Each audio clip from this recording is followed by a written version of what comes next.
Today we're going to do something a little bit different. Normally we talk about movies on this channel, but I really want to call attention to a mini-series by HBO. I'm sure you've heard about it. It's Chernobyl, the true story of, in 1986, the meltdown of a Ukrainian nuclear power plant called Chernobyl. It's a 5-part mini-series, and I gotta tell you, mini-series to me are some of the best examples of storytelling because you have the time and space to really develop something great, and as far as miniseries go, this is one of the best. I don't know what to say. Now, many networks make fantastic miniseries, but HBO is among the best. And in this case, you've seen a lot of different stuff from HBO when it comes to documentaries and when it comes to their TV shows, which are similar to TV shows in the UK, where they're not 22 to 24 episode series, they're 8 to 12. And that really allows you to do profound storytelling that's condensed, that isn't trying to fill time. And if you saw like AMC's Breaking Bad, can really have more momentum and more power in each episode because they're so chock full of development and characterization. And that's the biggest success of Chernobyl, is that there's no stretching for time. And in full disclosure, it's not simply an HBO property. It was a show developed in England by the BBC and was shown in America by HBO.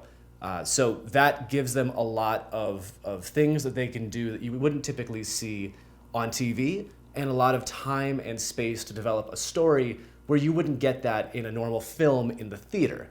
And of course, you wouldn't be talking about Chernobyl, or at least I wouldn't be talking to you about Chernobyl, if it didn't have a fantastic cast. And there are many, many, many great performances in Chernobyl, but the best ones, the breakout ones, are some of my favorite actors like Stellan Skarsgard and Emily Watson. You may know the former from The Hunt for Red October, if that's your exposure to him. But Stellan Skarsgard's been in a lot of great movies, including Nymphomaniac by Lars von Trier. He's been around for a long time and has a lot of breadth and diversity to him. Emily Watson is one of my favorite actresses who really kind of came up in the late 90s, early 2000s. Metroland with Christian Bale. She also did Equilibrium, which wasn't one of her better roles, but she's good in it, and it's a great movie. Punch Drunk Love with Adam Sandler, which is a great Paul Thomas Anderson film where both Adam Sandler gives a great performance and Emily Watson is really not what you'd expect, and she does a fantastic job.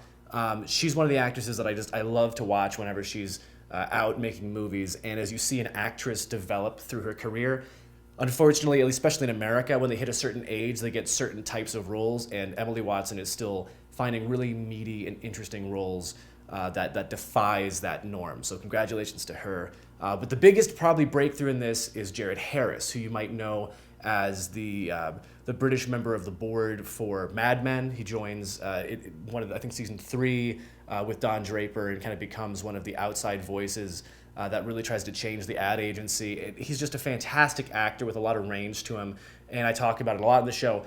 He has a lot of sincerity.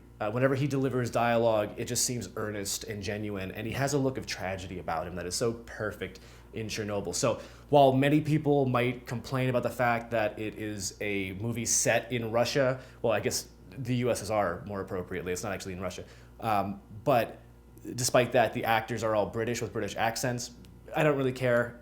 It's one of those things where I would rather have actors just be natural than doing a bad fake Russian accent. And in my club, I will splash the pot whenever the fuck I please.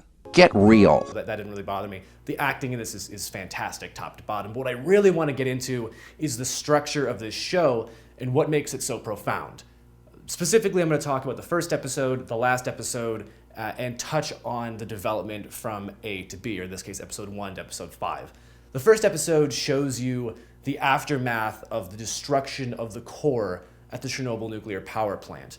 And it is an incredibly impactful and gross episode. Believe me, I was eating while we watched this, and there's an awful lot of radiation vomiting in this episode, but it immediately gets across the severity of radiation poisoning and the true cost of life at the site and surrounding the site of Chernobyl. It's incredibly impactful, and it's a horrifying and depressing episode. By the end of the series, what you're noticing is you have to wrap it up for the audience. Not everybody has heard of Chernobyl, has read the stories, knows exactly what happened, And so the finale is essentially a long kind of wrap up summarizing exactly how that meltdown occurred, who's to blame, what is to blame, and kind of trying a court case for the court of public opinion, the people who are watching. And to me, it's always kind of tough watching a sequence where you realize it may not be the most realistic depiction of how that court case went, when Jared Harris is kind of explaining to the court in Vienna what led to the nuclear reactor meltdown. It does feel like you're trying to really condense and synthesize information in a moving way for the audience, and it can kind of take away some of that genuine human nature and what made it feel so organic for 5 episodes. But again, you got to remember this is for an average audience that isn't a history buff in 80s Russian tragedies, USSR tragedies, Soviet tragedies. I need to stop saying Russia. It wasn't in Russia. Despite that, it's a really interesting decision that the show is told so chronologically, with the exception of the very first scene in the first episode, which kind of is a tease about what you're going to see, and it takes place after the whole show's over. But when the show is told chronologically as it was, and it picks up after the meltdown, it leaves the audience wondering, wait, what exactly happened? And that decision to leave the audience in a form of limbo is a very dangerous one. It's a daring decision. But what the show does such a good job of is by illustrating the characters, by informing you over 4 episodes of who they are, the people who maybe were culpable, the people who maybe shouldn't have been at that power plant in the positions that they were in the first place. You have an understanding where you're not simply trying to figure out who's to blame, or you have a more nuanced conversation, because the show is not necessarily about judging the people involved so much as really looking at what led to that type of tragedy occurring in the first place. And if the final episode of the show is to be believed, and this isn't a spoiler, it's really just the duplicitous nature of the Soviet government in its attempt to show itself off as the number one power in the world. And we talked about this in the Larissa Shapitka piece. It's socialist realism. The number one goal of the USSR was to depict itself and socialism as being the best option and everything else as being inferior and lesser than. And unfortunately, when you have that mentality, you have blinders on, and it can lead to horrible tragedies. And that's a story that's resonant even outside of the USSR and outside of the 80s. It's something that everybody should be wary of. When you live in a society that is so fixated on perfection, and you begin to hide things that are imperfect, really horrible consequences can fall out. Speaking of fallout, there are many sequences where this is the best adaptation of that game I've ever seen. For the most part, I've been fascinated by Chernobyl for as long as I can remember. I've read a lot about it. There were things that I remember verbatim from history books and from articles that I'd read, and a lot of the things do at least seem accurate. Some experts have come out and said that certain things are more folklore or urban legends. There are certain scientific gaps, like for instance the idea that you can kind of absorb radiation from a person. It doesn't really work that way, but still they're kind of telling a story and finding ways to show consequences and affect characters. So they do play around with the truth a little bit, but if I had to give it like a percentage, and I'm guessing here, it definitely seemed to be a 75% or more accurate type of show with a little bit of dramatic license, which, while a little unfortunate, I mean, you got to do what you got to do to attract viewers and kind of have more thematics exposed. But what is told in this show and what is definitively true is more than enough to justify the underpinning themes and narrative of the show. And it's more than enough to have a genuine sense of terror and just sadness as you watch people give their lives, not just at the site at the time of the event, but in the months following, as people literally gave their lives to try to mitigate the damages caused by Chernobyl. And the biggest thing that I can really say in the benefit of Chernobyl and why people should watch it is, yes, it's an important story, and yes, it's fantastically shot and acted, but really the storytelling is something that I really took a lot away from in terms of how you really lead people to a conclusion without always holding their hand. And when you do hold their hand, and when you do give exposition, you have characters that make it feel organic. And the greatest example of this is the relationship between Jared Harris and Stellan Skarsgard. And Stellan Skarsgard is a Soviet bureaucrat who is sent to look at what happened in Chernobyl after Jared Harris ostensibly says that what the USSR is being told from the ground cannot possibly be the extent of the damage. It has to be a lot worse.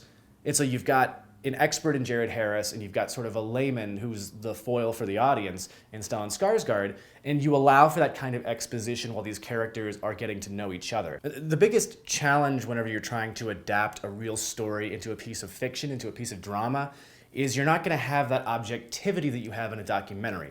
You're just telling facts and figures, all of it has to be well cited and referenced, and when you adapt it to create a narrative, you do have dramatic license, and sometimes you've got to, when you've got characters in a room together, guess what it is that they would have said to each other, or use those moments to exposit to the audience. And this show just does a phenomenal job of that. It's moving, it's horrifying, and it was an experience that I got a lot out of. And right now, it has some of the highest ratings from a critical standpoint of any show in TV history, and for HBO included, and rightfully so. It's something that once you start to watch, you'll know almost immediately if it's too much for you or if it's grabbing you. And I don't think I know anybody who wasn't in some way grabbed. It's a masterful example of storytelling. It's underpinned by fantastic actors.